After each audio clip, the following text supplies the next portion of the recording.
since, we're in the whole spy theme, we have a top secret, super tiny camera. Spy camera with Yes. a light. Is that a GoPro? Yeah. Hurrah! We're efficient here. That's good. That's something you can put on the top of your ski helmet. I'm guessing you've been skiing a lot while being in Germany? No, a little bit last year, but not in this season. But that's going to be next season. I'm trying to convince him to write a ski episode. Anyway. Well, it was a pleasure to meet you. So glad to be with you here at PaleyFest. I want to know, though, for season 2, I've heard that there's a tonal shift, and this is a season of change for Berlin Station. What can you tell us about this shift? Well, did you feel the Earth shift around November last year?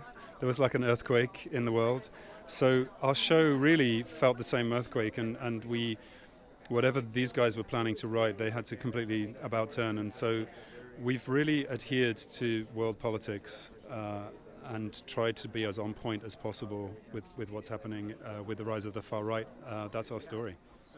Wow, so life imitating art, imitating life? Yeah. And attempting to make it something which is not just kind of wearyingly political, but also entertaining. There's a fine balance between something which is just purely educational. I think people have a fatigue of politics at the moment, so putting it into a fictional context has been really interesting. And it must be very cool for you too, because I read somewhere that you said sometimes you can get not bored as an actor, but bored with some of the attributes of being an actor, and you appreciate variation. Yes. So doing something that's illustrating a deeper thing that's going on worldwide, that must be really gratifying for you. It is. It also can sometimes make you feel uncomfortable, which is often why you put yourself in that place. And so the beginning of season 2, you find Daniel in deep cover as a neo-Nazi. So having to deliver lines which were kind of very overtly racist, every time I open my mouth to speak, it slightly jars on me, and I'm thinking, I hope the audience doesn't think that this is this is what Daniel is, but but Daniel's playing a role as well. So all of those things were part of the texture of this year. So another big thing that's happened this year for you, and slightly recently, is you had a birthday. I did. Fairly recently, and I saw something about donations. Can you explain what went on?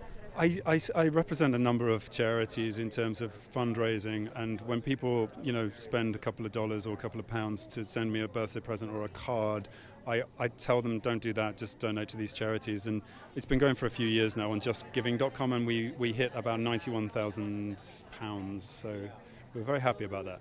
So if you're not willing to give $1 in front of the grocery store to little kids, this man just 91,000? That's where we're up to. Oh my God. Okay, so you deserve a high five for one.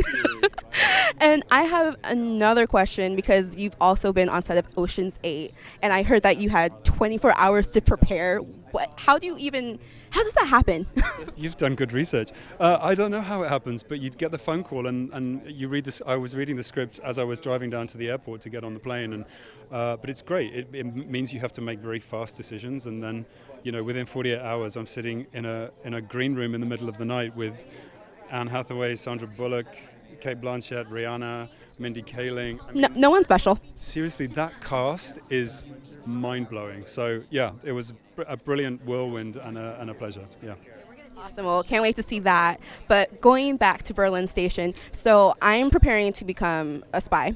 Oh, you are? Yes. Yes, I'm quitting my job. I'm going to become a spy. And you might be good, actually. I can see it in your face. Thank you.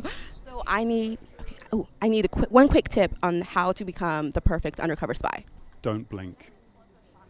Don't blink. When you're telling a lie, don't blink. I have blonde hair. You blinked.